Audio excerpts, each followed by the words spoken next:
Buenas tardes. Buenas Estamos tardes. en el ITESO. Estoy con Jurjo Torres, que nos visita desde, desde España. Vamos a conversar con él. Él es director del Departamento de Pedagogía y Didáctica de la Universidad de Da Coruña. Universidad de Coruña. Lo dije bien. Bien, bien. Y bueno, pues muchas gracias, Jurjo, por estos minutos. Yo sé que hace un poco más de 20 años publicaste tu primera obra, creo, sí, es Currículum Oculto, ¿sí? Bueno, la primera obra así más gorda y que, o Ajá, sea, más voluminosa y que ya, me dio así más ok, conocido. Antes había otras cosas más pequeñas, pero eso sí. ok. En estas 2 décadas, Jurjo, después de esta primera publicación más, como más formal y demás, me gustaría preguntarte cuáles son las convicciones que tienes acerca del currículum y cuáles son las interrogantes que ahora has ido Mm. desarrollando en todo este trayecto, ¿no? Yo creo que con Convicciones me reafirmé mucho en el poder de la educación, ¿no?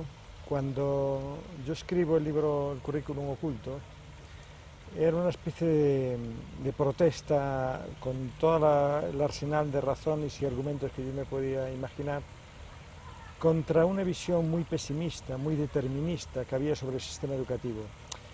Estaban muy de moda las teorías de la reproducción, las teorías autoserianas, que veían como que el sistema educativo lo único que hacía era reproducir la estructura social y que no se podía modificar. En el fondo era pesimismo, casi era asumir que ser profesor o ser profesora era ser una especie de ser malévolo que estaba reproduciendo sobre aquellos colectivos sociales más desfavorecidos, convenciéndolos de que tenían que seguir siendo desfavorecidos y que no había solución, y al revés, que era lógico que fueran desfavorecidos. Entonces aquello me indignaba porque estábamos viendo ya otras cuestiones, estábamos viendo que frente a aquellos discursos muchas personas salíamos del sistema educativo y éramos críticos con él. Entonces dijimos, aquí hay niveles de autonomía que permiten que el sistema educativo se pueda utilizar bien. Entonces, claro, lo que yo trataba de explicar era a través de qué mecanismos así a los que no les estábamos prestando atención, por eso eran ocultos, estábamos reproduciendo prácticas y perpetuando prácticas con las que estábamos radicalmente en desacuerdo en nuestros discursos explícitos, ¿no? Incluso en nuestros idearios políticos y éticos, ¿no? Estábamos radicalmente de desacuerdo de aquello. Pero decíamos, ¿cómo es posible que tú quieras que sea una persona, hacer personas éticas, no mentirosas, colaborativas, que ayuden, que no soporten la explotación, y estemos formando en la educación estudiantes que copian, que te engañan, que disimulan, que rivalizan entre ellos, que no se ayudan, etcétera? Entonces, nadie lo pretende. Entonces, ¿a través de qué mecanismos a los que no le estamos prestando atención son los que reproducen eso? Y ese era el origen del currículum oculto. Y luego a partir de ahí fue incidir en cómo podíamos utilizar positivamente el sistema educativo. Porque claro, educar es el proyecto más optimista que nos podemos imaginar, ¿no? Es de alguna forma el momento en el que las generaciones más adultas analizan el presente y dicen cómo nos gustaría que fuera esta realidad. Y lo que van a hacer es diseñar un sistema educativo para que conozcan aquellas cosas del legado pasado que son realmente relevantes, que merece la pena y que son necesarias para entender nuestra civilización, y al mismo tiempo tratar de desarrollar en ellos un tipo de personalidad, un tipo de destrezas, dotarlo con un tipo de recursos que les permita mejorar el mundo en el que estamos viviendo. O sea, es un acto de amor, un acto de esperanza sobre las nuevas generaciones, ¿no? Entonces yo creo en eso y creo que eso es posible.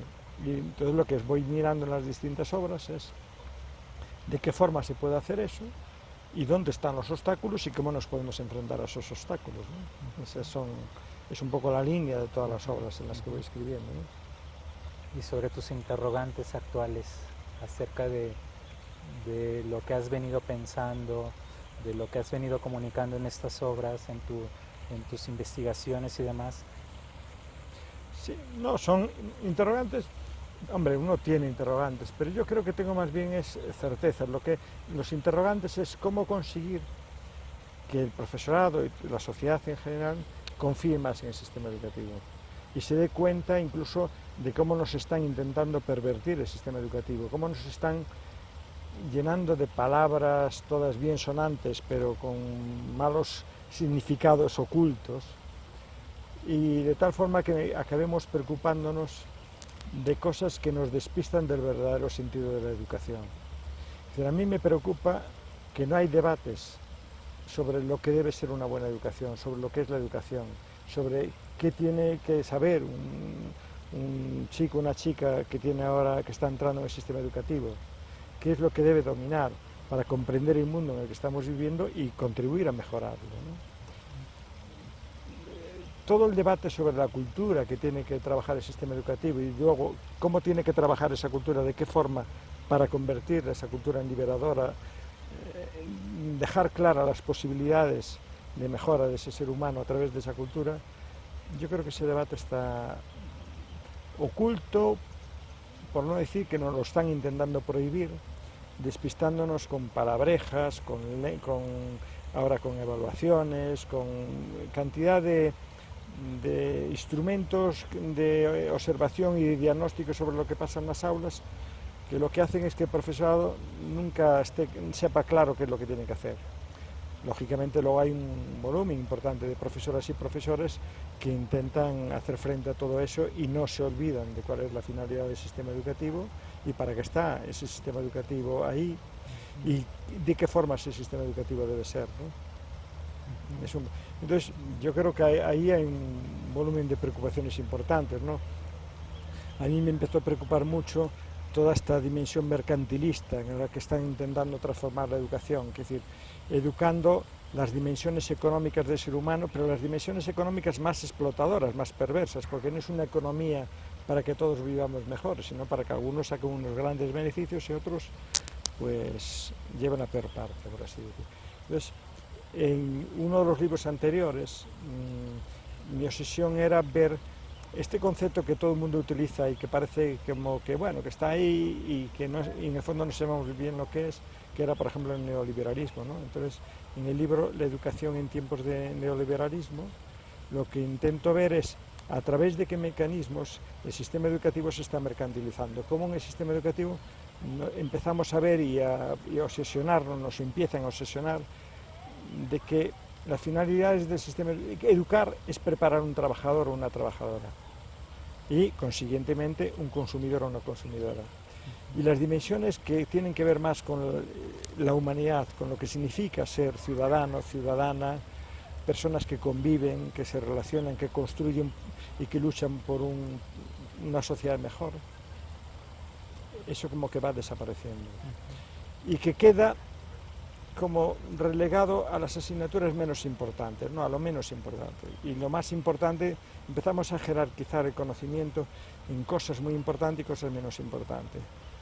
Y claro, cosas muy importantes son, pues claro, todo el mundo dice las matemáticas, la lengua y las ciencias.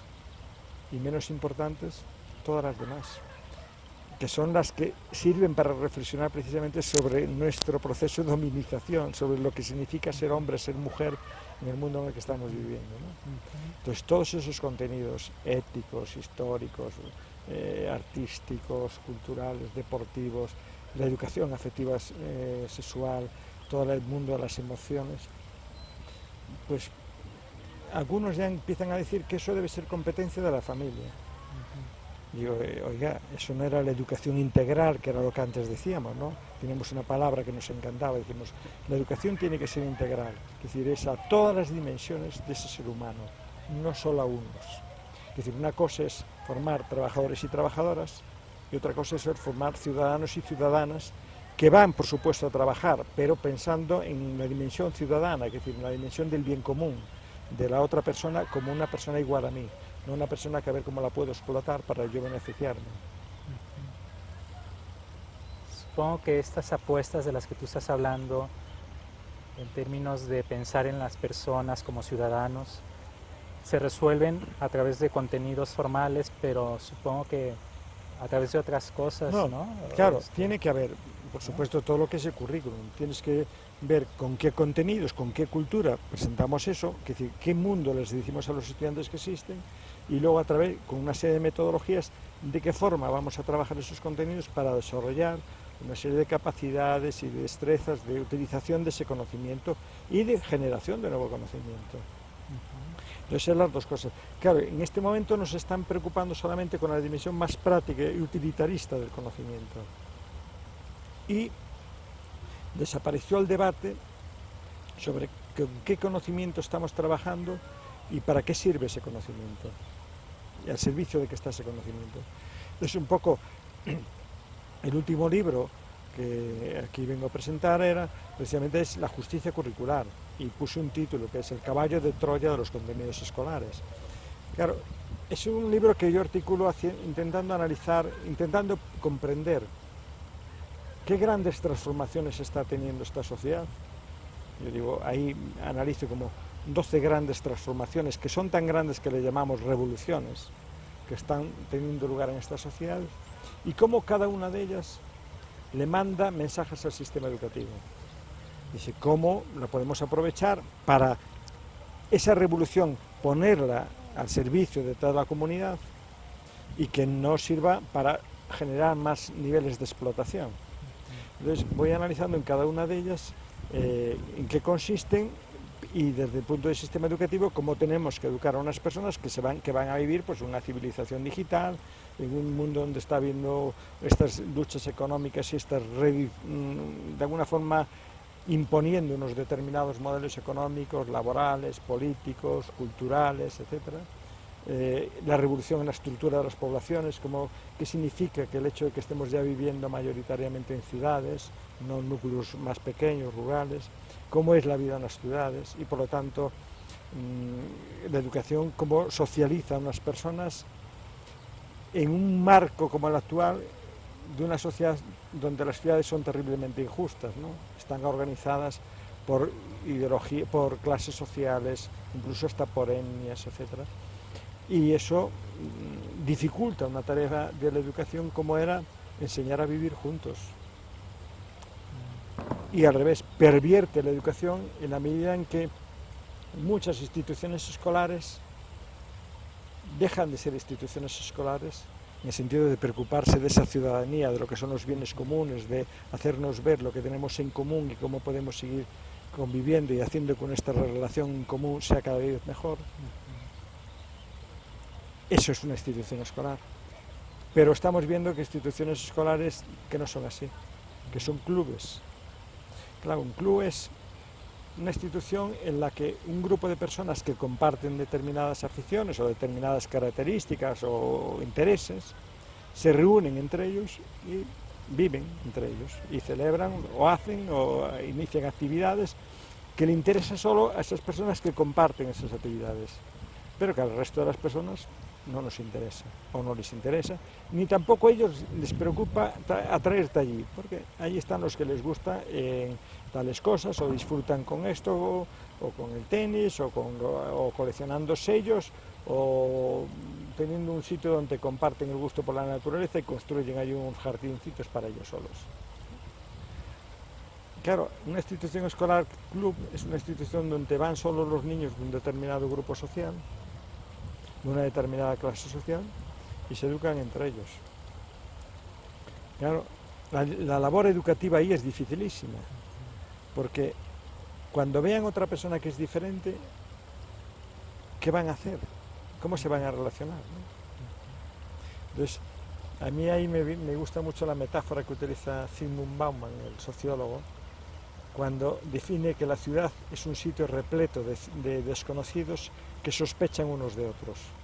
Claro, tú vas y dices, a ver, esta persona es parecida a mí, es diferente a mí, entonces por si acaso voy por otra acera o voy por otra calle para no pasar a su lado, porque con esa pinta, decimos, ¿no?, con ese aspecto, con ese rasgo que trae, es sospechoso, ¿no? Entonces vamos a un tipo de ciudades donde todas las personas somos sospechosas hasta que pasamos por los controles de identidad, que es un poco lo que te pasa en urbanizaciones, ¿no? Tú llegas a esa urbanización y eres sospechoso. Cuando ya te identificas, si tu identificación es satisfactoria, ya confían en ti. Pero hasta ese momento eres sospechoso, ¿no? Entonces fíjate qué tipo de sociedad, ¿no? Y claro, estamos cayendo en muchos centros educativos que están adoptando esos modelos. Colegios para niños, por un lado, colegios para niños, por otro lado, colegios para niños y niñas, pero de este grupo social, o de estas creencias religiosas, o de esta cultura, o de esta etnia, o de este nivel de capacidades, ¿no? Porque ahora también entró la moda de los colegios de excelencia. Entonces son colegios para determinados estudiantes que alguien dijo que eran superdotados, digo, pero con instrumentos encima nada científicos, pero es igual, eso ya es otra cosa. Pero claro, digo, pero la institución escolar no era una institución que fuimos luchando y muchas generaciones anteriores dejaron muchísimo esfuerzo tratando de conformar un sistema educativo más justo, en el que todas las personas se sintieran representadas, vieran que se decían cosas dignas de su propia cultura, de su propio grupo, etc., ¿no? Y eso a mí me preocupa. Entonces en ese libro analizo eso y luego tiene una segunda parte que es un poco lo que tiene más relación con el título del Caballo de Troya, que es sobre los análisis de muchísimos libros de texto que yo vengo haciendo desde hace mucho tiempo, qué tipos de manipulaciones informativas, sesgos informativos, silencios, omisiones, etcétera, están en la información con que les definimos a los chicos y chicas el mundo en el que estamos viviendo. Todavía hay demasiadas culturas, grupos sociales y culturales que en los libros de texto no aparecen. Y lo que es peor, muchos de ellos cuando aparecen deformadamente. Alguien está mintiendo sobre quiénes son y cómo son. Y eso da resultados incluso trágicos. Hay muchos niños y niñas, sobre todo de grupos sociales muy desfavorecidos, que la institución escolar es el sitio, el espacio donde acaban aprendiendo a odiar a su familia y a mentir a los demás compañeros y compañeras sobre quiénes son sus padres y sus madres porque se avergüenzan de ellos, porque la institución escolar no les explicó porque son así pobres o porque tienen estas necesidades. Claro, hay muchos niños que llegan a la escuela y ven que hay familias que los traen unos coches muy buenos y él viene andando y solo, porque su familia no puede llevarlo al colegio porque está trabajando.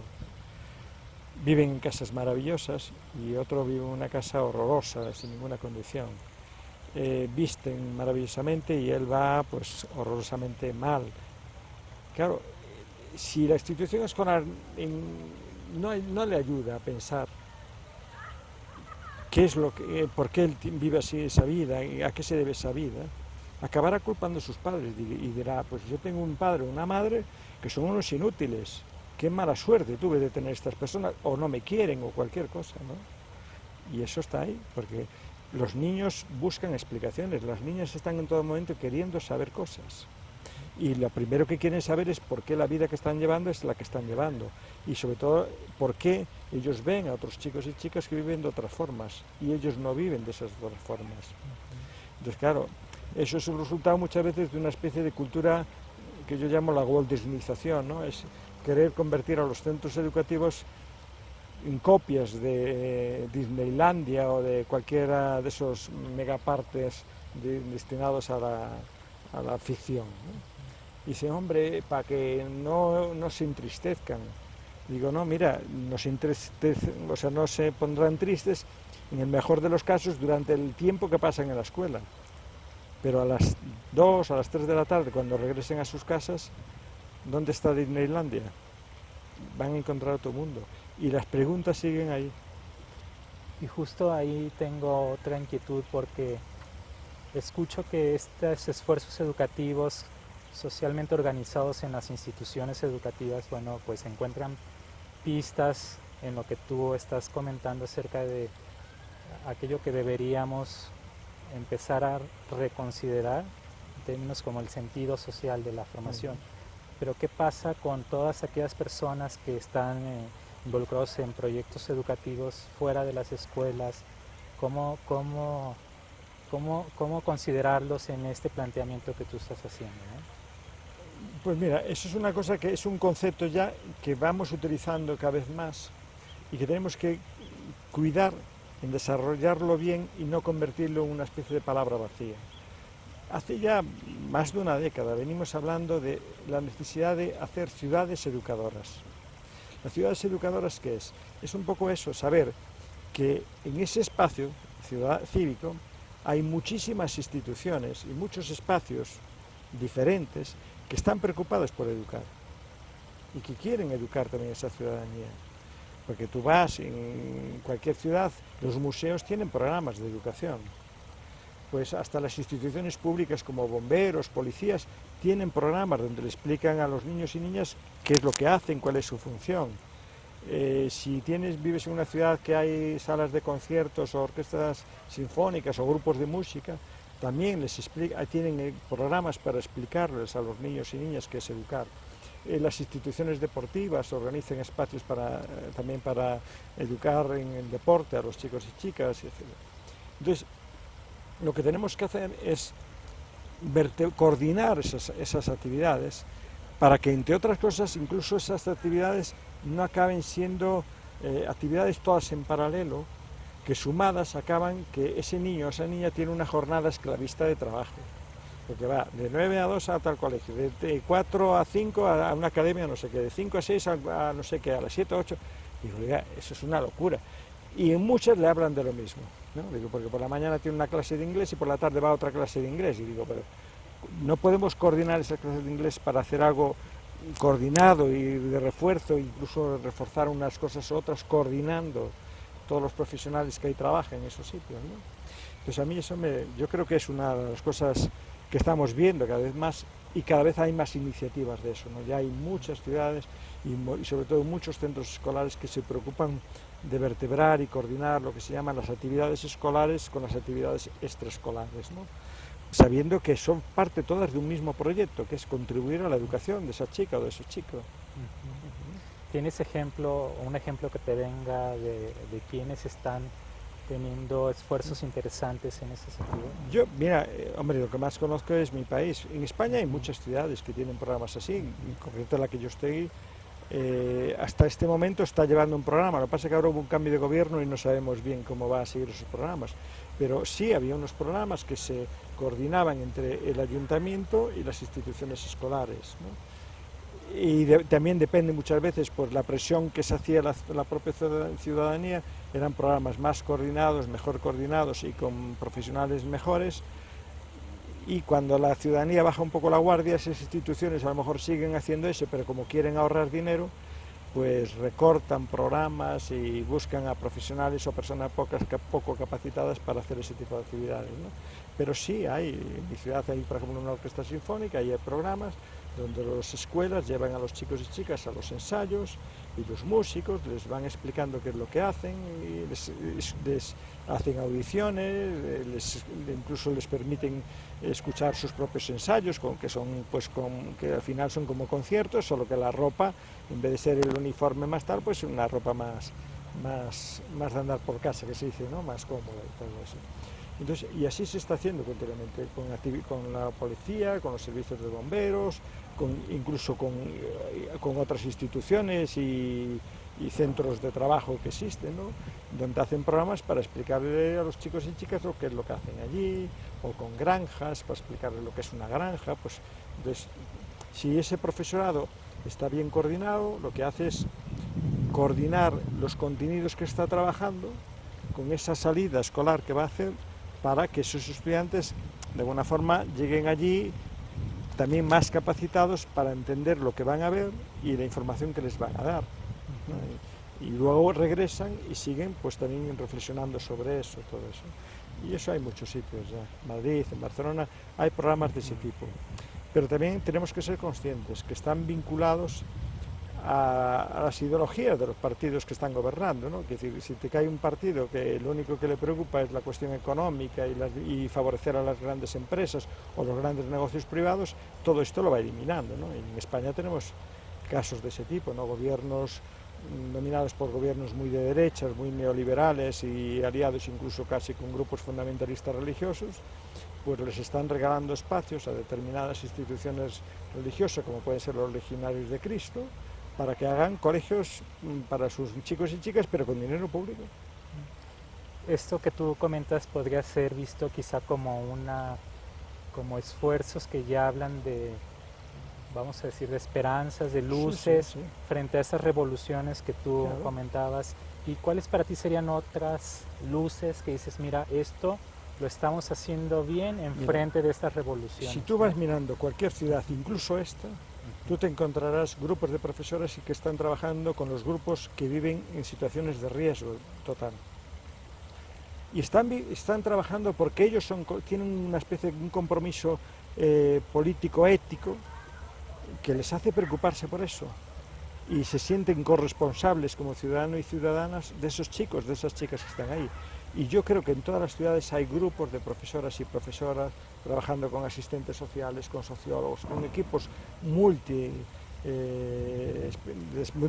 múltiples especialidades, tratando con colectivos de lo más desfavorecidos, al margen de las ayudas y a pesar de las ayudas, y al mismo tiempo reivindicando todo eso, ¿no? Y haciendo ver eso. Yo creo que la ventaja grande que tenemos ahora son, por ejemplo, las redes sociales. Las redes sociales nos permiten en este momento acceder a cantidad de iniciativas que los grandes medios de comunicación públicos van a silenciar, no les interesa divulgar. Entonces, yo creo que eso es muy importante, darse cuenta de eso, ¿no? Porque el sistema educativo, por desgracia, en los medios de comunicación solo acostumbra a ser noticia en las noticias negativas. Nunca, es muy difícil que tú veas medios de comunicación reflejando qué cosas positivas se están haciendo en los centros, qué actividades positivas está haciendo ese profesor o profesora. Siempre buscan la noticia más desagradable, la bombardean de tal forma y al revés, generan una especie de pánico social creyendo que toda la educación pública es igual de mala que aquel caso o aquella anécdota que pasó en tal lugar, en tal escuela, en tal otro lugar. Pero bombardeado por tal sitio se magnifica de tal forma que todos acaban diciendo es que el sistema educativo público es muy malo. Digo, hombre, ¿quién te dijo eso? Si no, es que hay estudiantes que le pegan a un profesor. Digo, hombre, mira, eso estadísticamente es una noticia no representativa, es una cosa súper anecdótica que está muy mal. Pero la inmensa mayoría de los estudiantes se porta maravillosamente bien en los centros. Cuando tú le preguntas a cada profesor o profesora cómo se comporta su alumnado, te dice que bien, que él no tiene problemas. Hay alguno que tiene algún problema, pero incluso en ese que tiene algún problema también habría que verlo, porque la culpa hay que mirar quién la tiene, y no siempre el estudiante es el culpable, ¿no? Eso lo sabemos siempre todos, ¿no? Y cualquier persona que conoce cualquier institución, hay funcionarios públicos, etcétera, que son muy malos, y otros que son muy buenos. Bueno, pues lo que tendremos que tener es mecanismos para impedir que existan funcionarios y servidores públicos malos. En este mismo sentido de, de ir enfrentando las revoluciones de las que hablas, entiendo que también planteas una especie de decálogo para las instituciones que, que imagino que dan pistas acerca de cómo Sí, lidiar, yo ¿no? lo que digo es que en las instituciones escolares tenemos que revisar qué fuentes informativas estamos manejando. Pero cuando digo revisar es analizarlas, ver qué información está ahí vehiculada. Mira, tú fíjate, estamos dominados o nos desviaron tanto la mirada del sistema educativo, te pongo un ejemplo, que la mayoría de los profesores y profesoras, o muchos profesores y profesoras, están trabajando con un libro de texto que utiliza su alumnado. Y luego el profesor o la profesora tiene lo que se llama libro del profesor, que además incluso hasta lo dicen así en femenino y en masculino, y la mayoría son profesoras, pero bueno, libro del profesor. Y tú dices, ¿cuál es la diferencia del libro del profesor y el libro del estudiante? Que el libro del profesor vienen las respuestas. Y digo, o sea que ese editorial con ese material curricular a mí me está llamando ignorante. Cree que yo no sé cuántas son 2 y 2, porque en el libro del estudiante pone 2 y 2 y tiene que adivinarlo. Y a mí me dicen 2 y 2, 4. Digo, oiga, eso es un material que a mí me está insultando. Y así, entonces, tú miras el libro del profesor, es el libro donde vienen las respuestas, con lo cual yo me imagino que quienes hacen esos libros creen que hay muchos profesores y profesoras que no saben las respuestas de los ejercicios que les mandan a hacer a los chicos y chicas. Cuando tú le dices eso al profesor, yo de la experiencia que tengo, el profesor ni se dio cuenta de eso, no cayó en la cuenta de eso. Porque su mirada está, pues que no sé qué cosa dicen ahora de las competencias, o no sé qué evaluación me van a aplicar ahora y qué cuestionario tengo que cubrir ahora, o qué cosa nueva tengo que hacer. O sea, tienen tantos frentes de atención que cuestiones tan elementales como esa, un instrumento que a ti te anula tu profesionalidad. Te anula tu profesionalidad porque no es que te diga solo la respuesta, es que te dice todo lo que tienes que hacer. Usted explica esto, el alumno tiene que hacer estos ejercicios y tiene que hacer estos resultados. Y si tiene que organizar la clase de esta forma y tiene que utilizar estos recursos. Digo, ¿y para eso yo estudio una carrera? Yo hace años escribí un artículo que decía, ¿para qué queremos profesores y profesoras si ya tenemos libros de texto? Si tú sabes leer y escribir, ya puedes dar una clase, según ese material. Yo creo que lo importante es eso, caer en la cuenta precisamente eso. Necesitamos prestar atención mucho a lo que es el núcleo fundamental de la educación.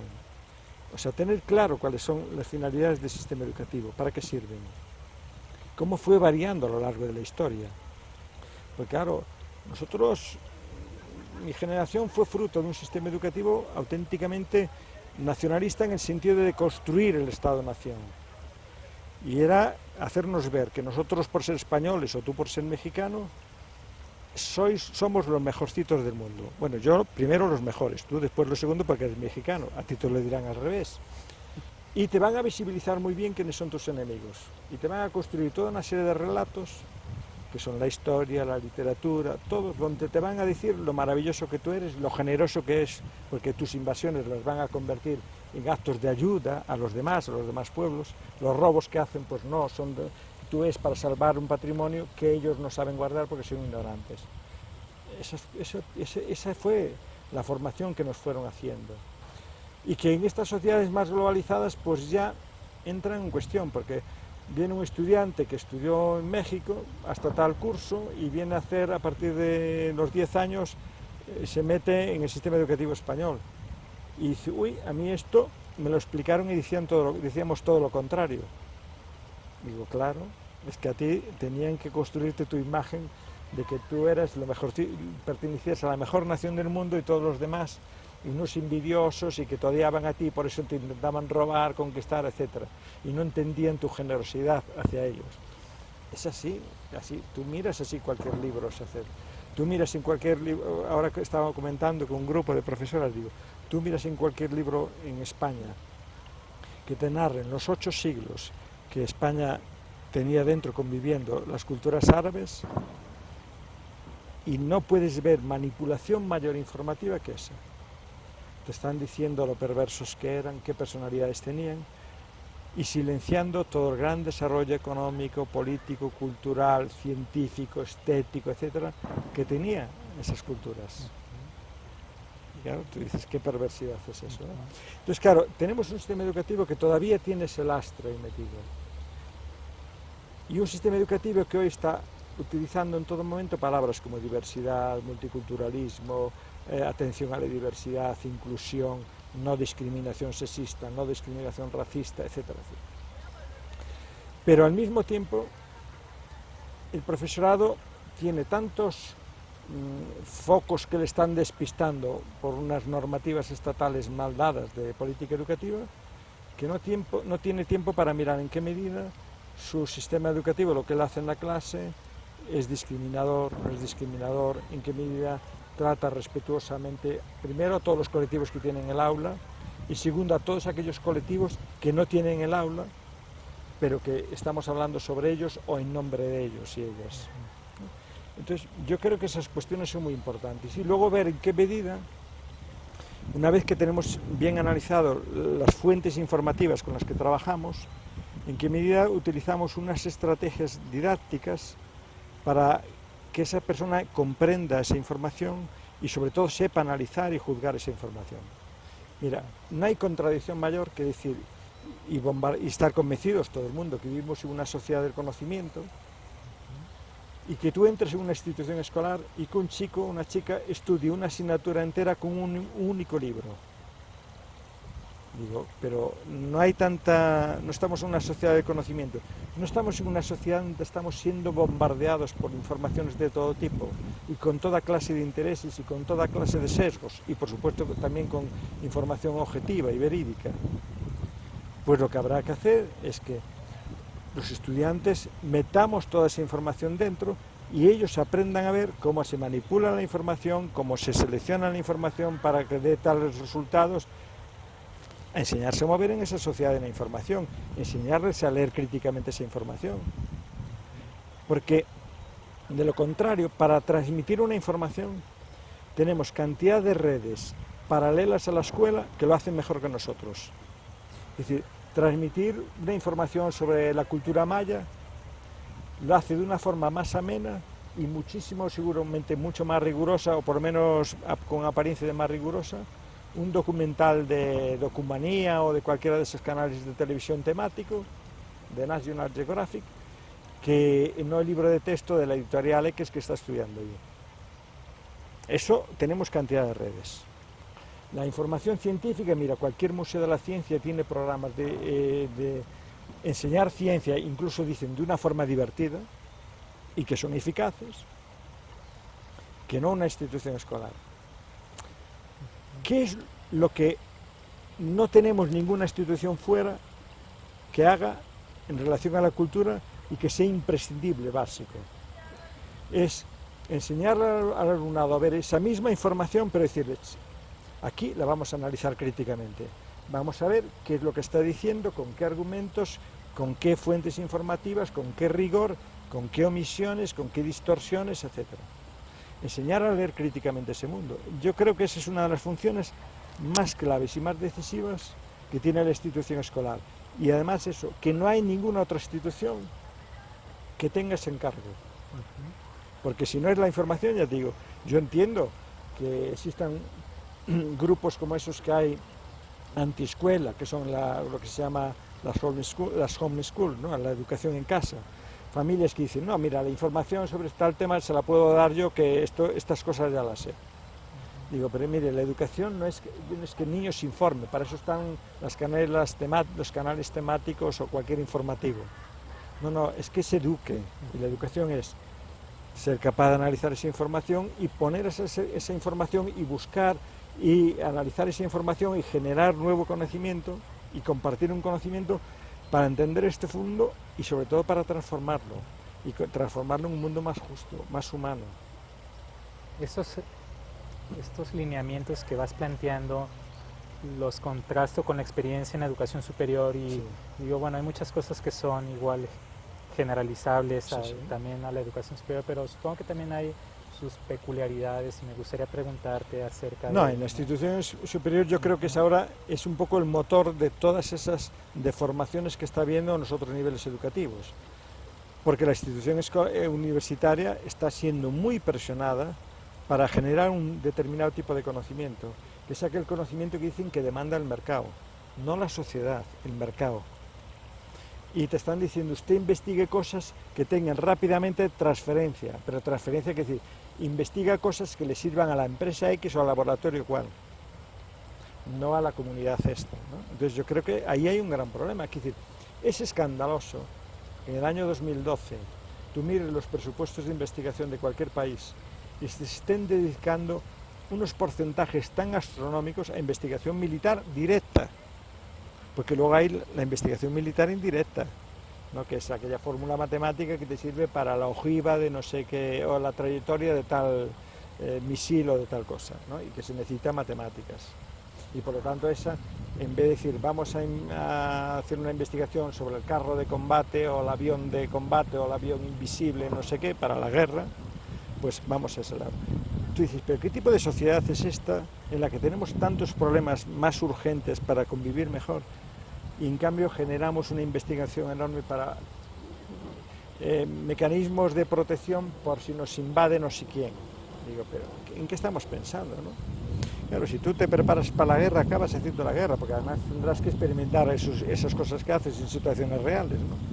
Tendrá que ver con lo que comentabas acerca de las relaciones cotidianas, de sospechar del otro, claro, continuamente, claro, que se potencializa esos niveles, Claro. ¿no? Sí, porque el dominio del otro siempre se hace con logrando primero el consentimiento de quienes van a explotar a ese otro. Porque tienes que tener una conciencia muy heavy, muy deformada, para creer que tú conscientemente en lo que estás haciendo estás perjudicando a determinados colectivos sociales. Yo nunca vi seres humanos que hagan algo conscientemente de que están perjudicando a alguien. No, ellos creen que no, que eso o no influye sobre ellos, pero no que lo están perjudicando. Te pongo un ejemplo. Cuando se produjo la invasión de Irak, los grandes esfuerzos que hicieron los grandes países que encabezaron esa invasión fue convencer a toda la ciudadanía de sus propios países de que iban a hacer un acto de liberación. Le iban a quitar unas armas de destrucción masiva a un señor que decían que estaba loco y que las podía hacer estallar sobre todo el planeta Tierra y por lo tanto que desapareciéramos todos. Y no nos lo queríamos. Entonces nos mintieron. Hasta un día aparece el vicepresidente de los Estados Unidos, no en la ONU, con unos frasquitos y dice, no, aquí está la prueba de no sé qué, del arma esa destrucción. Y fue cuando consiguen una votación para decirle, bueno, vayan. Pero era una especie de decir, vayan, pero regresen inmediatamente, quiten eso, esa arma y desaparezca eso. Y eliminen ese peligro. Pero cuando vimos que ese no era el motivo, sino que era robarles unas determinadas riquezas petroleras y controlar todo el mundo de unos recursos que necesitaba ese primer mundo, todos los países salieron a la calle, sus poblaciones, diciéndole a sus gobiernos, salgan de ahí inmediatamente.